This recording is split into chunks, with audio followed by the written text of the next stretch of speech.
अस्सलाम वालेकुम, मेरा नाम डॉक्टर वकार हफीज़ है और मेरा ताल्लुक शालामार हॉस्पिटल से है। अक्टूबर का महीना पूरी दुनिया के अंदर ख़वातीन के अंदर छाती का कैंसर, जिसे तिब्बी इस्तिलाह में ब्रेस्ट कैंसर कहते हैं, इससे आगाही के तौर पर मनाया जाता है। पाकिस्तान के अंदर इस महीने का इनेकाद ख़ास तौर पर इसलिए किया जाता है कि हमारे मुआशरे के अंदर इस बीमारी से रिलेटेड बहुत से मिसकंसेप्शंस पाए जाते हैं और हमारी आवाम के अंदर बहुत गलत इन्फॉर्मेशन पेनिट्रेट कर दी गई है। इस पर्टिकुलर टॉपिक के ऊपर हमारे पास आज बात करने के लिए जो गेस्ट स्पीकर मौजूद हैं वो शालामार हॉस्पिटल के अंदर बतौर मेडिकल ऑन्कोलॉजिस्ट अपनी खिदमत सर अंजाम दे रही हैं। आपका बहुत शुक्रिया doctor Javeria for giving us your valuable time. Thank you ma'am, for calling me. हमारा आज टॉपिक ऑफ डिस्कशन हमारी सोसाइटी के अंदर छाती के कैंसर से रिलेटेड मिसकंसेप्शंस के बारे में है। तो काइंडली हमारी आवाम को बताइएगा कि हमारे मुआशरे के अंदर इस बीमारी से रिलेटेड क्या मिसकंसेप्शंस पाई जाती हैं। अच्छा, मिसकंसेप्शंस तो ब्रेस्ट कैंसर के मुतालिक बहुत सी कॉमन मिसकंसेप्शंस हैं जो कि पाई जाती हैं, जिनमें से एक बहुत कॉमनली ये होती है कि पेशेंट आके हमारे क्लिनिक्स में कहते हैं कि हमारा जो छाती का कैंसर था, जो लंप बना हुआ था, गिल्टी बनी हुई थी, उसमें दर्द बिल्कुल नहीं हो रहा था, तो इसलिए हमने उसको चेक नहीं कराया। तो मोस्टली ये समझते हैं कि शायद कैंसर का पेन के साथ या दर्द के साथ लिंक होता है। तो एक तो ये सबसे बड़ी मिसकंसेप्शन है कि कैंसर की गिल्टियाँ ज़्यादातर पेनलेस होती हैं, यानी बग़ैर दर्द के होती हैं। ज़्यादातर उनमें दर्द तब शुरू होना होता है जब वो कोई बहुत ज़्यादा जल्द को इन्वॉल्व कर लें, नर्व्स को इन्वॉल्व कर लें, या बहुत ज़्यादा कोई इन्फेक्टिव हो जाए, इन्फ्लेम्ड हो जाए, सोजिश उनमें पैदा हो जाए। वरना अर्ली स्टेजेस में वो ज़्यादातर पेनलेस ही होती हैं।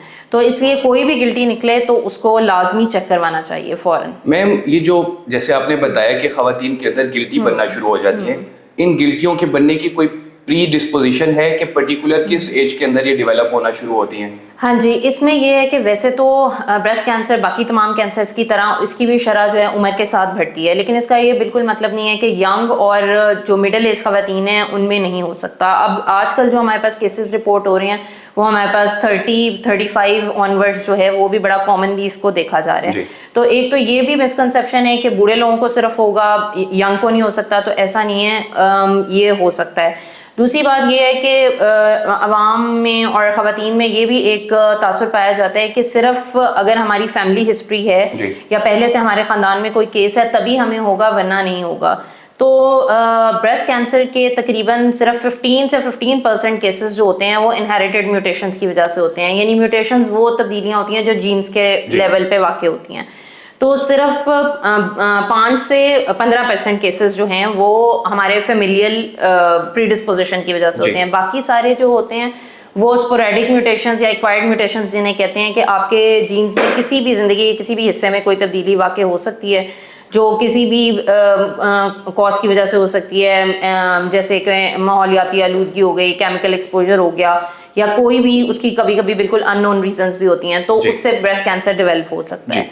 मैम, एक फीमेल आपके पास आती है और उस फीमेल की एक सिग्निफिकेंट हिस्ट्री है कि उनके खानदान में छाती का कैंसर रन कर रहा है, तो इन फीमेल के अंदर कितना ज्यादा रिस्क होगा छाती का कैंसर डेवलप करने का?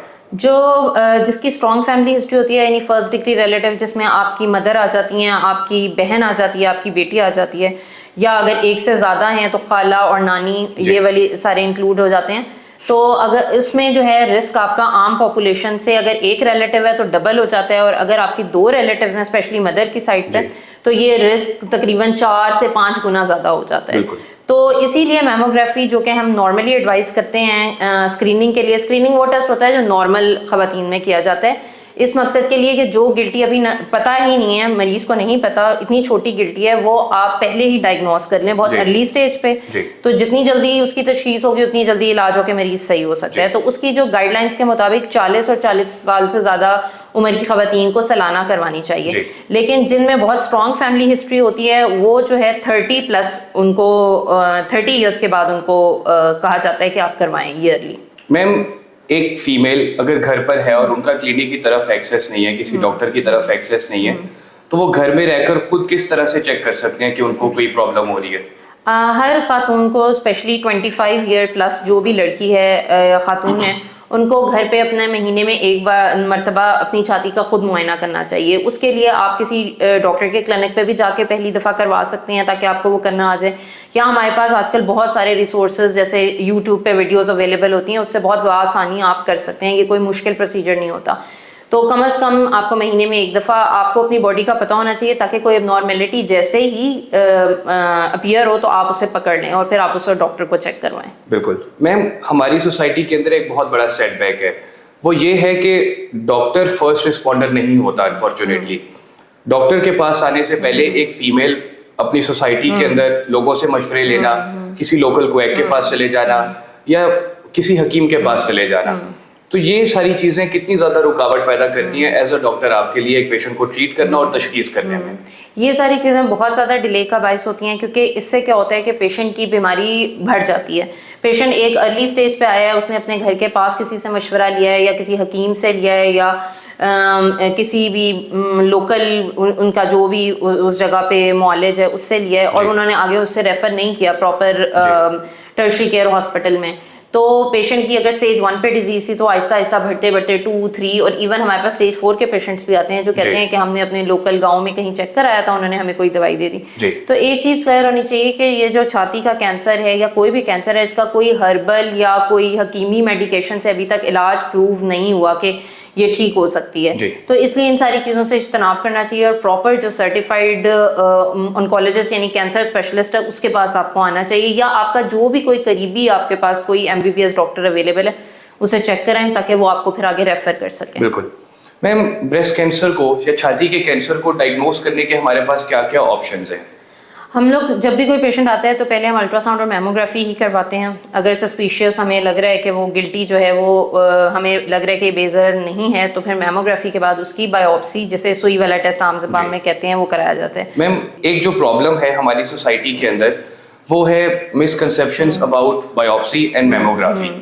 इसके बारे में हमारी आवाम की जो अवेयरनेस है वो प्रॉपर नहीं है, तो आप इसके बारे में क्या कहना चाहेंगी? ये आपने बिल्कुल सही किया है, क्योंकि हर दूसरा मरीज जो हमारे क्लिनिक में आ रहा होता है वो बायोप्सी, चाहे वो छाती का कैंसर है कोई और कैंसर है, वो कहता है कि अगर हम सुई वाला टेस्ट कराएंगे, सुई लगेगी हमारे जिस्म में तो कैंसर फैल जाएगा।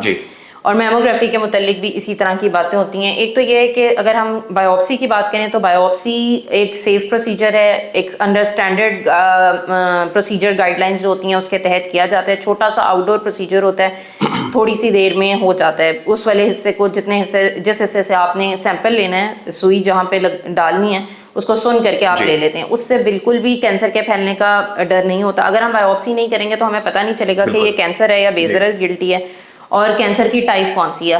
हर टाइप का ट्रीटमेंट बहुत डिफरेंट होता है। तो बायोप्सी बिल्कुल भी खतरनाक नहीं है, ये बिल्कुल गलत जो है एक कंसेप्ट बना हुआ है। और मेमोग्राफी जो होती है वो भी एक लो डोज एक्सरे होता है, मतलब उसमें रेडिएशन की डोज बहुत कम होती है, तो उससे भी कैंसर का रिस्क बढ़ने की कोई भी इस तरह की नहीं है कि उससे कैंसर का रिस्क बढ़ता है, बल्कि वो हमें तशखीस करने में मदद करता है। मैम, हमारे पास ब्रेस्ट कैंसर को ट्रीट करने के क्या क्या ट्रीटमेंट ऑप्शंस अवेलेबल हैं? ब्रेस्ट कैंसर जो है वो उसकी बहुत सारी किस्में होती हैं। एक ये भी बहुत सारे पेशेंट्स हमें आके पूछते हैं और कहते हैं कि मतलब एक उन्होंने कोई और मरीज देखा होगा जिसका इलाज एक स्पेसिफिक तरह से हुआ होगा, तो उनका अगर डिफरेंट हो तो वो सवाल करते हैं कि उनका हमारे रिलेटिव का तो इस तरह इलाज हुआ था। तो एक ये समझने की ज़रूरत है कि हर कैंसर की तरह ब्रेस्ट कैंसर की भी मुख्तलिफ आगे से टाइप्स होती हैं, इकसाम होती हैं, और हर किस्म का इलाज और फिर उसके अलावा मरीज़ की उम्र, मरीज़ को जो पहले से मसले हैं, अगर कोई दिल का मसला है या कोई ब्लड प्रेशर शुगर का मसला है, और फिर मरीज़ की सेहत किस तरह की है और किस स्टेज पे है, इन सारी चीज़ों के मुताबिक हर मरीज़ का इंडिविजुअलाइज ट्रीटमेंट प्लान होता है। तो उसमें हमारे पास जो कॉमनली चीज़ें इन्वॉल्व होती हैं वो हमारे पास कीमोथेरेपी होती है, सर्जरी होती है, रेडिएशन होती है, और अब जो न्यू ड्रग्स हमारे पास आ गई हैं जिनको टारगेटेड थेरेपीज़ और इम्यूनोथेरेपीज़ कहा जाता है वो भी उसमें शामिल होती हैं। तो लेकिन ये हर टाइप में डिफरेंट ट्रीटमेंट होता है कि किस में उस टाइप के मुताबिक कौन सा ट्रीटमेंट देना है।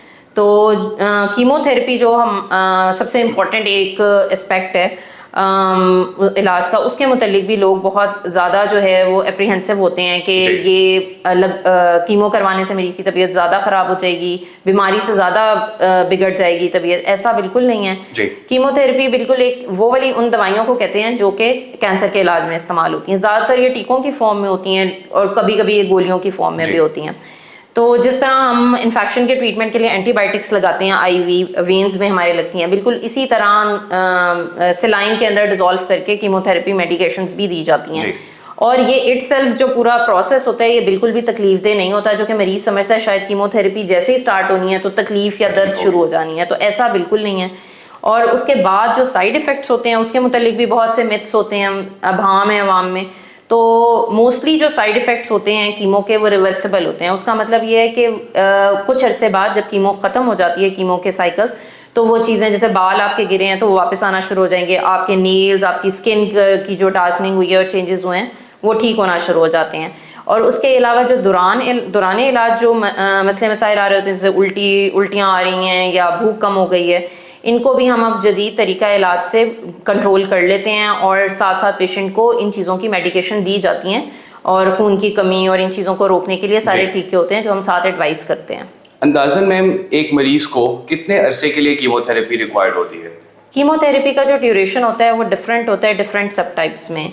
जो सबसे कॉमन ब्रेस्ट कैंसर की सब टाइप है हार्मोन रिसेप्टर पॉजिटिव, उसमें ज़्यादातर मरीजों को जो है वो हम 8 साइकिल देते हैं जो 3-3 हफ्ते के वक्फे से लगते हैं। तो इस तरह तकरीबन 6 माह में उनकी जो कीमोथेरेपी है वो कंप्लीट हो जाती है। तो बाकी ये है कि कुछ जो दूसरी सब टाइप्स हैं उनमें लंबी भी होती हैं और जब टारगेटेड थेरेपी अगर कुछ पेशेंट्स को लगती है HER2 पॉजिटिव सब टाइप में, तो वो 1 साल तक भी वो एक सिंगल इंजेक्शन चलता है, लेकिन वो कीमो से मुख्तलिफ होता है, उसके साइड इफेक्ट्स भी कीमो जैसे नहीं होते और वो सेफ होता है बहुत रिलेटिवली। मैम कीमोथेरेपी के साथ आपने मेंशन किया रेडियोथेरेपी का, तो रेडियोथेरेपी की हमें ज़रूरत किन पेशेंट्स के अंदर पड़ती है? रेडिएशन की ज़रूरत हमें बहुत सारे मरीज़ों में ज़रूरत होती है, स्पेशली जिनकी कैंसर जो है उसका साइज़ बड़ा है या उनका जो है कीमो का रिस्पांस अच्छा नहीं आया या जिनके बगल में भी गिल्टियाँ बनी हुई हैं छाती के साथ साथ। उसके अलावा अगर पूरी छाती रिमूव नहीं हुई, जिसको ब्रेस्ट कंजर्वेशन सर्जरी कहते हैं, अगर सिर्फ हमने गिल्टी वाला हिस्सा निकाला है तो फिर उन मरीजों में लाजमी रेडिएशन लगती है ताकि जो है उनके वापस आने के रिस्क को कम किया जा सके। जी मैम, एक पेशेंट जो इन तमाम ट्रीटमेंट प्रोटोकॉल से गो थ्रू हुए, उन पेशेंट को क्या वक्तन फवक्तन स्क्रीनिंग की ज़रूरत होती है?